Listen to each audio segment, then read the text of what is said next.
Bonjour à toutes et à tous, bienvenue dans le Café de la Marine. Bonjour Gilbert. Bonjour Virginie, bonjour à tous et à toutes. Nous sommes ravis de vous retrouver depuis la ville de Brest, sur le pont de la Recouvrance, ce navire emblématique de la cité brestoise, où nos équipes ont posé leurs valises le temps d'un café spécialement dédié à la Guyadère Bermule Mill Race, une course qui sonne la rentrée des classes pour les IMOCA. Alors 24 solitaires ont répondu présents pour cette épreuve, parmi lesquels les ténors de la classe, mais aussi des bisous impatients et pas mal d'anciens concurrents du Vendée Globe, 18 en tout, dont certains étraîneront leur nouvelle monture à foil sur ce parcours de 1200 milles. Ce sera notamment le cas de Pip Air qui a acquis l'ancien Bureau Valet 2 de Louis Burton. La petite anglaise révélation du dernier Vendée Globe est sur notre plateau en compagnie de Giancarlo Pedotte. Après sa très belle 8e place dans ce Vendée, l'Italien veut revenir en 2024 sur ce Tour du Monde en solitaire. Bonjour, bienvenue. Bonjour.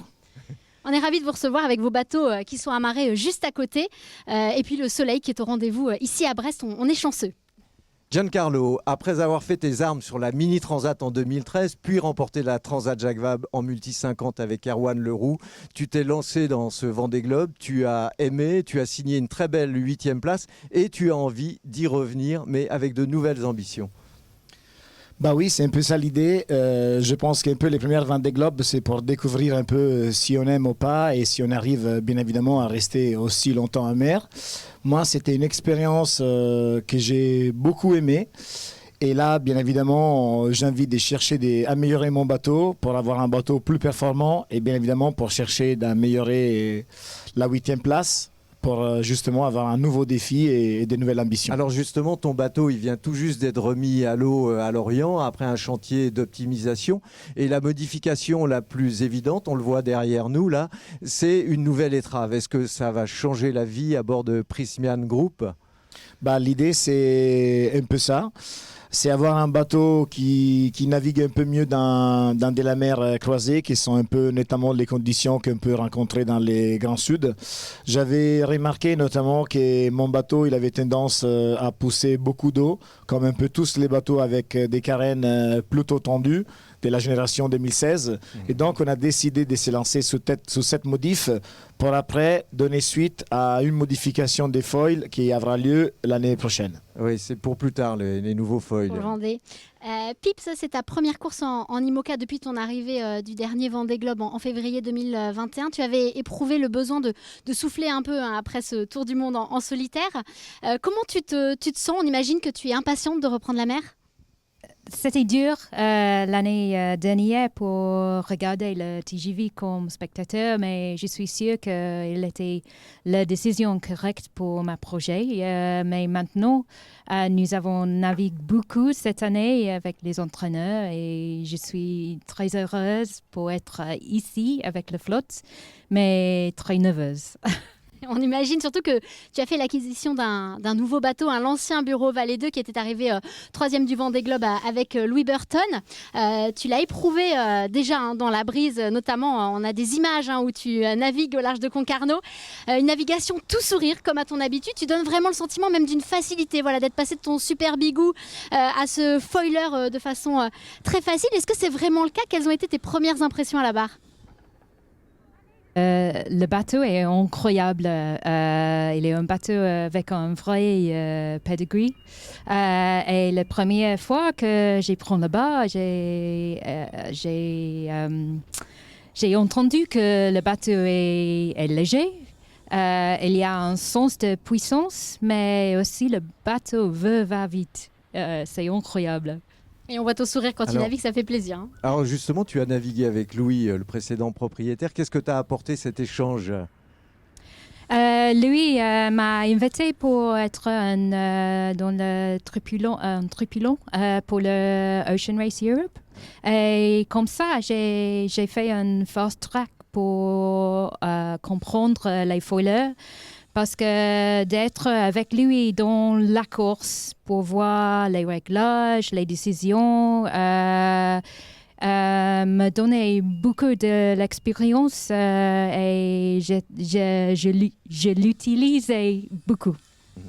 Et pour l'anecdote, ce bateau-là, tu l'aurais choisi avant le départ du dernier Vendée Globe si on t'avait donné le choix. C'était assez sympa de voir ça aussi. Oui, c'est celui que tu aurais oui, pris. c'est vrai, c'est vrai. Alors Giancarlo, pour toi, c'est vraiment la course de rentrée d'éclat, j'ai envie de dire, de redécouverte de ton 60 pieds, avec un très beau plateau, on l'a dit. Les ténors sont au rendez-vous, d'autres adversaires aussi du Vendée qui partent sur de nouvelles machines à foil. Quels sont tes objectifs sur cette course ? Mes objectifs, c'est de révalider les bateaux parce que nous, on a fait une mise à l'eau un peu tardive cette année. On a remis à l'eau le 27 avril et on a fait juste 2 navigations, lundi, mardi, et les convoyages hier. Donc c'est très court. Hein. C'est très court, donc on a encore pas mal de choses à valider. Donc l'idée, c'est de commencer un peu à reprendre les sensations, à regarder un peu les systèmes et en faire en sorte que tout marche. Et après, à fur et à mesure... comment dire, si je vois que je serai en confiance avec tout le travail qu'on a fait. Et d'ailleurs, je remercie beaucoup mon équipe. Tous les gars, ils sont vraiment défoncés pour me permettre d'être au départ de cette course. Je pense que j'aurais envie de chercher d'accélérer un peu pour chercher de faire en mieux comme d'habitude. Il faut souligner que c'est un travail d'équipe avec en effet les travailleurs de l'ombre, j'ai envie de dire, qui vous permettent d'être sur des bateaux parfaitement prêts. Toi, Pip, c'était vraiment un rêve éveillé de revenir sur ce Vendée Globe à la barre d'un foiler. Mais tu le disais aussi, c'est plus de pression. Hein, voilà, c'est pas les mêmes ambitions, c'est pas la même préparation. Oui, pour moi, ça c'est dur et je sens la pression beaucoup. Et pour cette course, c'est la première fois que je suis avec la compétition comme ça et je veux regarder les autres avec plus d'expérience. Tu t'es mis des objectifs du coup par rapport à... Pour rester avec les bateaux qui sont similaires de médailles comme Giancarlo, comme Fabrice. Et si je peux regarder les décisions que Giancarlo fait, je fais la même. Attention, Attention, c'est dit. le match est lancé. Alors, Pip, tu avais été la révélation aussi du Vendée Globe par ton sourire, mais aussi par ta force mentale quand tu as eu des galères dans le Pacifique. Et à ton retour, tu as dit avoir été surprise parfois par toutes les marques d'affection, par tous les gestes. Tu as appris à gérer cette notoriété. Tu es très connu maintenant. Non, Nouvelle star. Tout est revenu comme normal. Je suis seulement Pip, encore. Oui, mais quand même, on peut dire que Pip, tu es un peu devenu quand même la coqueluche en Angleterre pour tous les passionnés de course au large, à l'instar de ce que fut aussi Hélène MacArthur par le passé.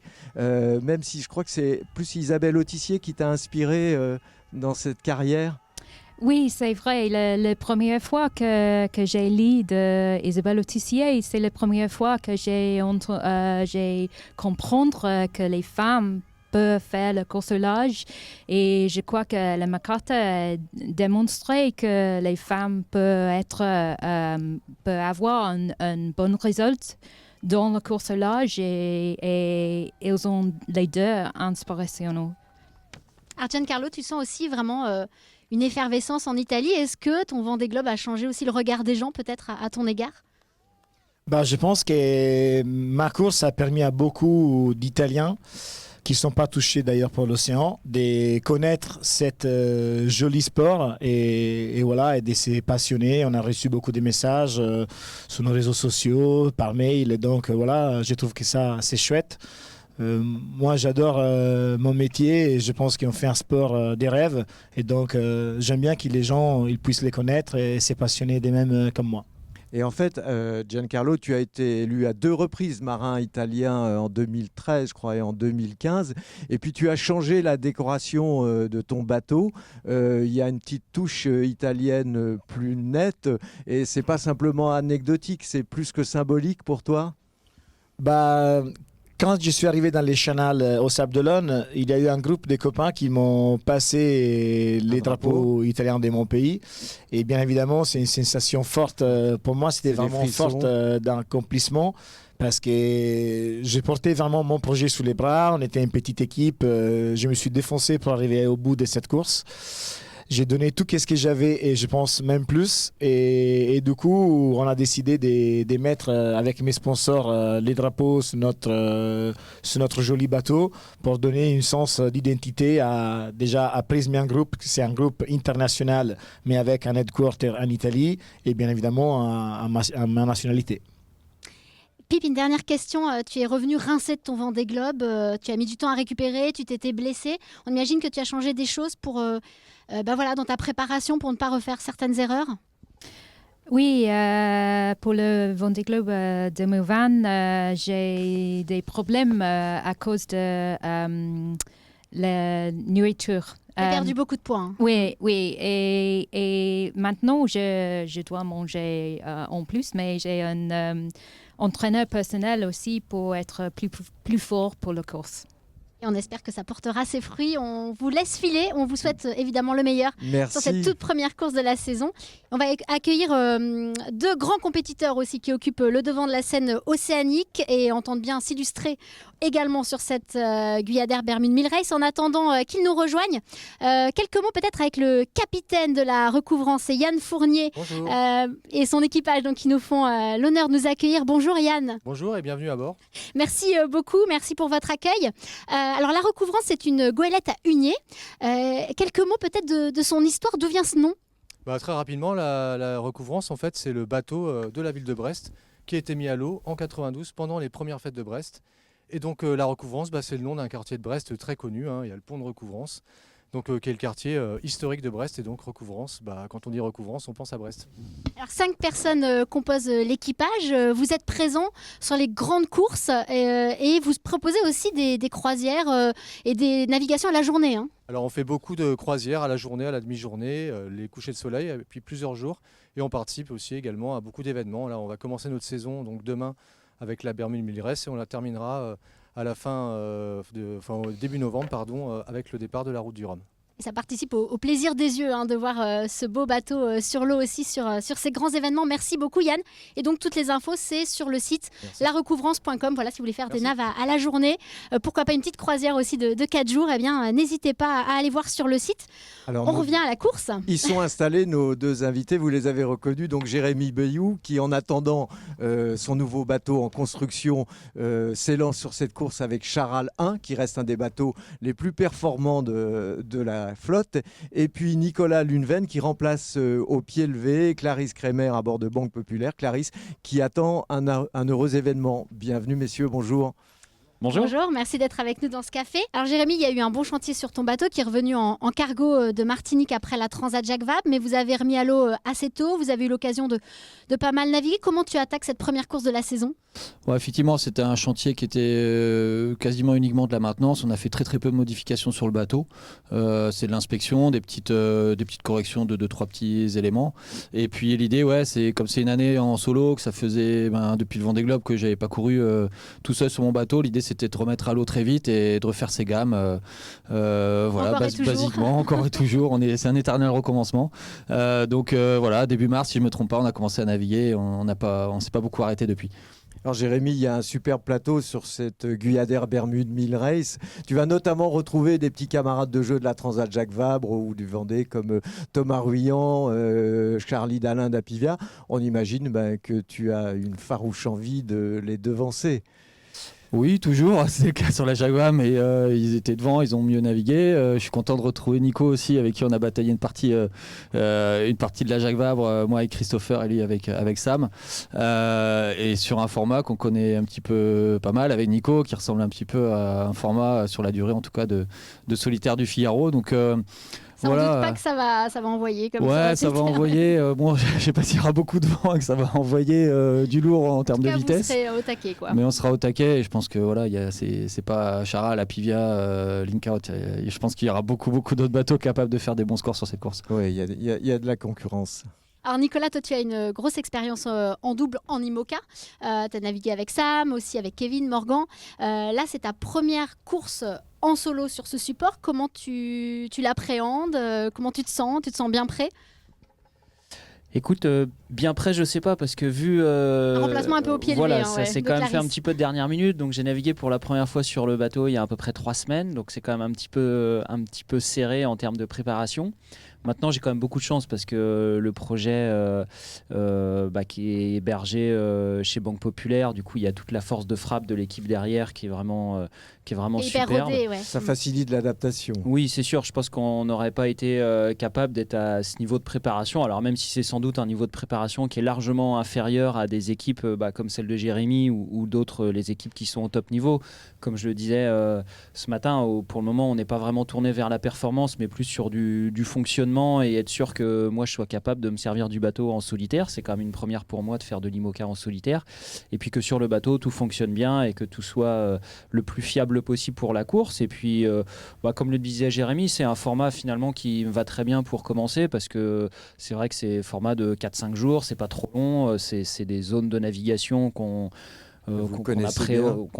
connaît bien. Je ne sais pas s'il faut dire ça parce que malheureusement tout le monde connaît ces zones-là, donc c'est pas forcément un avantage par rapport à la concurrence parce que tout le monde connaît ces zones-là. Et puis là, on en parlait juste avant d'arriver avec Jérémy, la météo s'annonce quand même un petit peu complexe et plutôt légère avec pas mal de zones de transition. Donc il va sans doute effectivement se passer pas mal de choses et voilà, donc ça va être intéressant.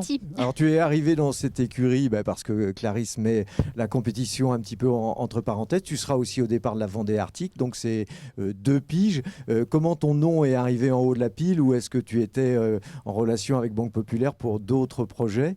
Alors j'étais déjà en relation avec Banque Populaire depuis quelques mois parce qu'ils m'avaient contacté pour que je travaille aux côtés d'Armel sur l'Ultime pour faire donc la... Plus dans le routage du coup. Voilà, donc j'avais 2 casquettes. J'avais une casquette équipier sur l'Ultime sur le programme équipage cette année et aussi de routeur pour la route du Rhum.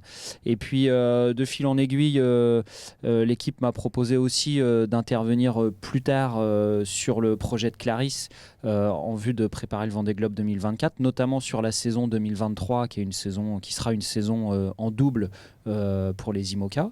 Donc tu pourrais faire une transat en double. Voilà, et puis au final, Ronan m'a rappelé il y a 4 semaines pour me dire, bon, en fait, sur l'IMOCA, tu vas commencer un peu plus vite que prévu, et c'est dès maintenant.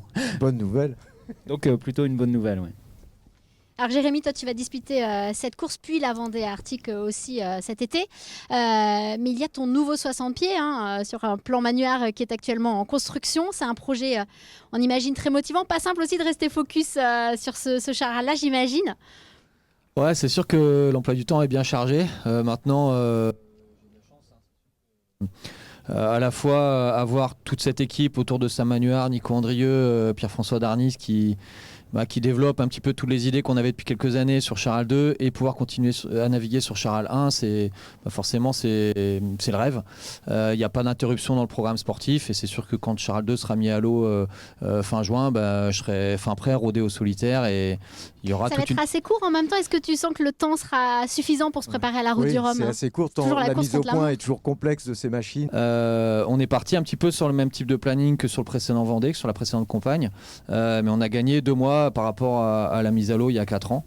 Donc voilà, on avait eu des déboires sur la route du Rhum. On espère que ces 2 mois d'expérience surtout qu'on a engendré depuis vont nous permettre d'être prêts pour le Rhum et de se battre pour des jolies places.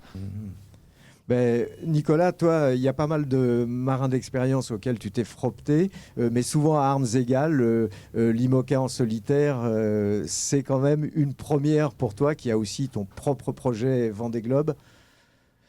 Ouais, c'est vrai que c'est une première. Bon là, ça va quand même être une belle bagarre sur la Bermude 1000 parce que même si j'ai pas un bateau de dernière génération et que c'est sans doute pas le plus compétitif. C'est le bateau qu'a acquis Tanguy le Turquet, c'est ça ? C'est ça, et donc c'est l'ancien groupe Apicil de Damien Seguin.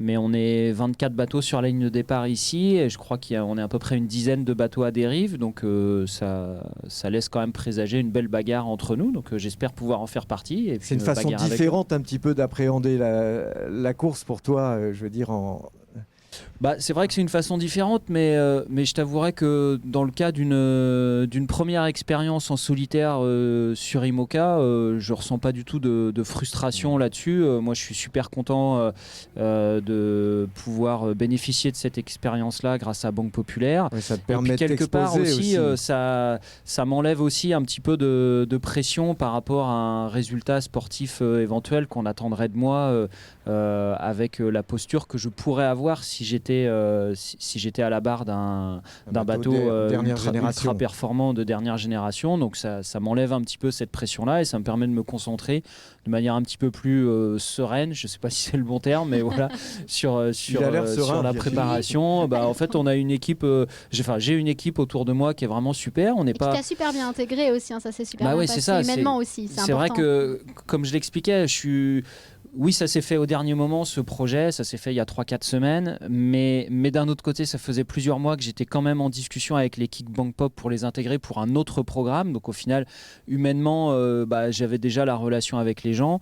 Donc j'ai pas l'impression d'être arrivé comme ça, un peu comme l'étranger, que tout le monde regardait de travers. J'avais déjà croisé les gens dans les bureaux, on avait fait des réunions, les gens savaient que j'allais à terme bosser avec cette équipe-là. Bon, le programme a quand même clairement beaucoup changé, mais c'est vrai que j'ai été en même temps super bien accueilli et puis je suis quand même très bien encadré avec l'équipe Bangpop que tout le monde connaît, qui est quand même une des plus grosses équipes de course au large. Donc c'est vrai qu'au niveau préparation technique, on est quand même pas trop mal.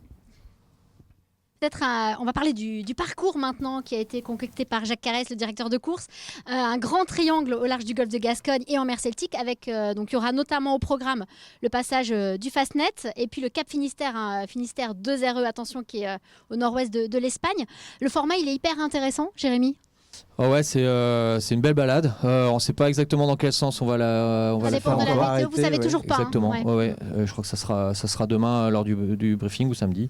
Voilà, maintenant on a tous regardé la météo avec des conditions anticycloniques qui bloquent un petit peu tous les systèmes. Peut-être qu'on arrivera à attraper une dépression entre le waypoint Gallimard, justement au large du Cap Finistère et le Fastnet, mais le retour devrait se faire également dans le petit temps. Donc, on sent une petite frustration là de ne pas pouvoir lâcher les chevaux. Ouais, exactement, c'est ce qu'on se disait ce matin avec l'équipe. Il faudrait 2 bateaux. Il faudrait un bateau à dérive comme celui de Nico pour faire du petit temps et puis un grand foiler comme Charal pour faire des transats et des tours du monde rapides, quoi. Voilà, maintenant, le mouton à 5 pattes, ça n'existe pas.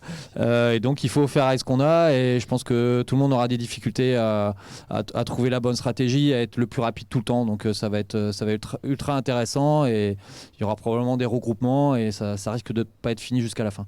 Des petits airs de Figaro. Ouais, des petits coups à jouer peut-être, Nico. J'imagine que tu as regardé de très près la météo aussi. Ouais, comme Jérémy, évidemment, on regarde et effectivement, c'est pas simple. Alors maintenant, moi, encore une fois, comme je le disais, je fais pas trop de plans sur la comète. J'arrive avec ma casquette de bisu sur les courses, en tout cas en solitaire. Donc voilà, on verra bien. Je suis content d'être là et je prendrai ce qu'il y a à prendre. Et puis si je peux venir un peu embêter Jérémy, ce sera avec plaisir. Ah, je sais que tu n'as pas de prix. Ouais. On imagine bien, on va regarder la carte nous aussi avec attention. Nico, tu aspires toujours à avoir ton propre projet Vendée Globe également. Cette course, c'est une double opportunité. C'est à la fois de faire de l'expérience en solo, en IMOCA, et puis ça compte aussi pour engranger des milles en vue du Vendée Globe 2024. Ouais, tout à fait. C'est vrai que depuis plusieurs mois, j'ai une petite équipe autour de moi et on travaille à monter un projet pour le prochain Vendée Globe. Donc j'espère qu'on y arrivera, mais c'est vrai que cette opportunité Banque Populaire, elle arrive vraiment super bien parce que ça me permet de participer donc à ces 2 courses, la Bermude 1000 et la Vendée Arctique, donc de marquer des milles pour la qualification. Donc on va dire que ça nous soulage un petit peu, même si c'est pas à gagner du tout sur tous les tableaux, que ce soit le côté montage de projet ou le côté qualification. Mais bon, ça nous apporte quand même une petite bouffée d'oxygène au moins sur la partie qualification pour pouvoir se projeter plus facilement sur le Vendée Globe 2024. Et puis ça permet de se faire remarquer aussi. C'est pas et mal, oui, c'est et important. puis ça permet d'engranger de l'expérience en solitaire et puis d'être présent sur le circuit. Donc voilà, tout est bénéfique pour moi. Alors Jérémy, toi tu es un habitué du Vendée Globe et justement la page de ce dernier Vendée pour l'honneur et un peu dans la douleur est-elle tournée. On sait que tu ne lâcheras rien, tu es tourné vers le Vendée 2024 et tu ne lâcheras rien jusqu'à ce que tu aies bouclé un tour avec un sentiment d'accomplissement parfait. Ouais, je pense que quelle que soit la course ou quelle que soit la situation dans la vie, je suis un peu câblé comme ça, donc j'aurais du mal à m'arrêter sans avoir le sentiment, en tout cas, d'avoir fait le tour et bien le tour de la question. Donc ça sera effectivement mon 5e départ de Vendée Globe. Voilà, ouais, la décision s'est prise quasiment avant le départ du précédent parce que surtout on on a une chance exceptionnelle en fait de pouvoir développer des bateaux de folie et des projets comme ceux-là en équipe. Et renoncer à ça, en fait, j'y arrive pas. Donc voilà, tous les matins quand tu arrives au Charal Sailing Team, que tu vois le bureau d'études travailler sur ton prochain bateau, moi j'ai des yeux d'enfant, donc je suis pas prêt de m'arrêter. Donc voilà, on a pris cette décision. Maintenant le bateau est en construction et on se projette maintenant régate après régate et on a hâte à la mise à l'eau fin Bien juin. sûr, il y a l'impatience d'avoir ce nouveau Charal, et le Charal numéro 1, il est vendu. Alors le Charal numéro 1 est en vente, donc voilà, il y aura une transmission qui sera faite. Voilà, c'est très avancé et on espère pouvoir annoncer la transmission rapidement vers le prochain propriétaire. Merci. En bonne voie. Donc on devrait avoir une petite annonce dans pas trop longtemps pour un nouveau skipper aux commandes de ce On bateau. espère, ouais, un de plus, hein, c'est vrai que ça se bouscule, donc voilà, attention pour les qualifs. Ouais. Merci messieurs d'avoir été avec nous. On vous souhaite évidemment le meilleur pour cette Guyadère Bermude 1000 Race avec ce parcours donc de 1200 000. Le départ sera donné ce dimanche à 14h. On rappelle donc une course qui est à la fois qualificative pour la Route du Rhum et dont les 1000 comptent aussi pour le Vendée Globe 2024. On vous souhaite le meilleur. On remercie Thomas et Arnaud à la réalisation et évidemment le capitaine de la recouvrance Yann Fournier et son équipage pour leur accueil chaleureux sur ce beau bateau, ce beau navire donc sur lequel nous avons pu faire notre café. Merci. Bye Merci bye. à tous. Bye bye. Merci à vous.